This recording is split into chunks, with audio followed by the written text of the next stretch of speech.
Thor's journey in Marvel Comics has always been about struggle, not just against external threats like Loki, Thanos, or Gore, but against his own destiny. From the moment he was born, he was told that he would one day inherit Asgard, taking Odin's place as All-Father. But while Thor embraced the role of protector, he rejected the role of ruler. For decades, Thor ran from the throne, preferring the chaos of battle over the bureaucracy of leadership. But now, after Odin's death, he no longer has a choice.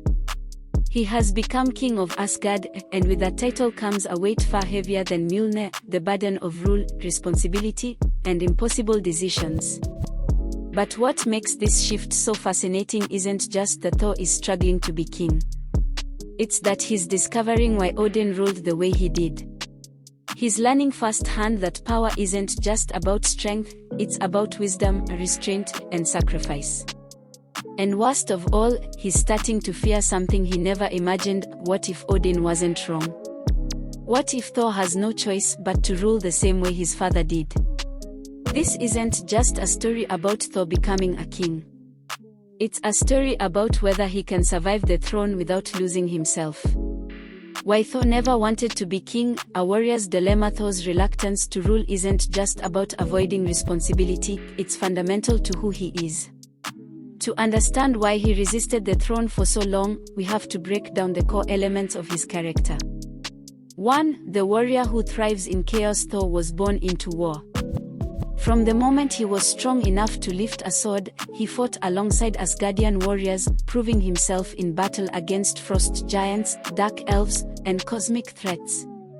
Unlike Odin, who spent centuries trying to maintain order, Thor thrives in disorder. He doesn't sit in war rooms making political decisions, he leads charges into battle, fighting side by side with his people. But being a king is the opposite of being a warrior. It's not about reacting in the moment, it's about thinking ahead, making decisions that prevent war rather than starting it. Thor never wanted that. He never wanted to be a strategist, a politician, or a ruler chained to a throne. The irony is that, now that he is king, he must unlearn everything that made him Thor: his impulsiveness, his love for battle, his instinct to solve problems with force. And that is an impossible task. 2. His bond with Midgard, Earth, and fear of abandonment. Thor's connection to Midgard is one of the greatest reasons he rejected the throne. Unlike Odin, who saw Earth as just another realm, Thor loved it deeply. He saw Midgard as a place of wonder, of people who weren't gods but still fought to survive, and that fascinated him. It's why he spent so much time with the Avengers, why he fell in love with Jane Foster, and why he always felt more at home on Earth than in Asgard. If he became king, that meant turning his back on Midgard. And that was something he could never bring himself to do. But now that he is All-Father, his worst fear has come true: he is becoming distant from Earth. His responsibilities keep him away, and he no longer walks among mortals the way he once did. He has become what he never wanted to be: a distant, detached god, watching from above instead of fighting alongside those he loves. 3. The ghost of Odin, the fear of becoming his father. For all of Thor's life, he resented Odin in some way. He respected him, yes, but he also saw him as a harsh, cold ruler, a king who made decisions that seemed cruel, detached, and ruthless. Odin exiled Thor to Earth.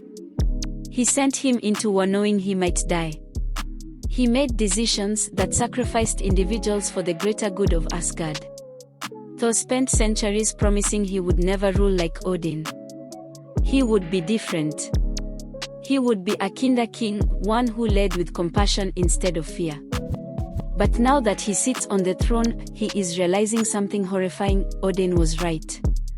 Ruling Asgard isn't about being kind, it's about being strong. It's about making decisions that will anger people, betray friends, and even cost lives. Now that Thor is in charge, he's starting to understand Odin's decisions in ways he never did before. But that realization comes with another, even darker thought: if Odin became a hardened, distant ruler after centuries of being king, will the same happen to Thor? Thor becomes king, the heavy crown that crushes him when Odin dies. Thor finally ascends to the throne. But from the moment he becomes All-Father, everything starts falling apart. 1. Mjolnir begins rejecting him. One of the most symbolic things that happens is that Mjolnir grows heavier in Thor's hands. This isn't just physical, it's spiritual. Mjolnir has always been tied to worthiness. But now that Thor is king, he feels unworthy. Not because he has done something evil, but because the weight of responsibility is crushing him. He used to be free. Now, every decision he makes is a burden. And Mjolnir knows that. Eventually, Thor abandons Mjolnir altogether, recognizing that being king has fundamentally changed him. He isn't the same warrior he once was. 2. The war with the Avengers and the burden of power. One of the biggest moments in Donny Cates' Thor run is when Thor clashes with the Avengers. As king, he is forced to make choices that put him at odds with his old friends. Suddenly, he is seen as a ruler first and a friend second. Iron Man questions his decisions. Captain America no longer sees him as the same Thor. Even his own people begin to fear him. This is exactly what happened to Odin. The longer he ruled, the more isolated he became. And now, the same is happening to Thor. 3. The prophecy of King Thor, the future he cannot escape. Perhaps the most terrifying part of Thor's story is that he has seen his own future, a future where he becomes King Thor, an ancient, broken god who rules over the ruins of Asgard. In this future, he is no longer the Thor we know. He is hard, cold, and alone. He has become exactly what he feared. Every decision he makes as king now carries that weight. What if he is on the path to becoming that future version of himself? What if he can never escape the throne? The throne as a trap. Can Thor ever be free? The most tragic part of Thor's story isn't that he became king. It's that now that he has the throne, he can never leave it. Odin once told him, "Heavy is the head that wears the crown." And now, Thor understands what that truly means. The question now isn't whether he can rule well. It's whether he can survive the throne without losing himself. Will Thor find a way to break the cycle? Or is he doomed to become another Odin, a ruler who gave up everything for Asgard? Only time will tell. But one thing is certain, the throne is heavier than Mjolnir, and it may crush Thor before his reign is over. If you enjoyed this deep dive into Thor's struggle as king, be sure to subscribe to African Reads Comics for more explorations of the greatest stories in comics.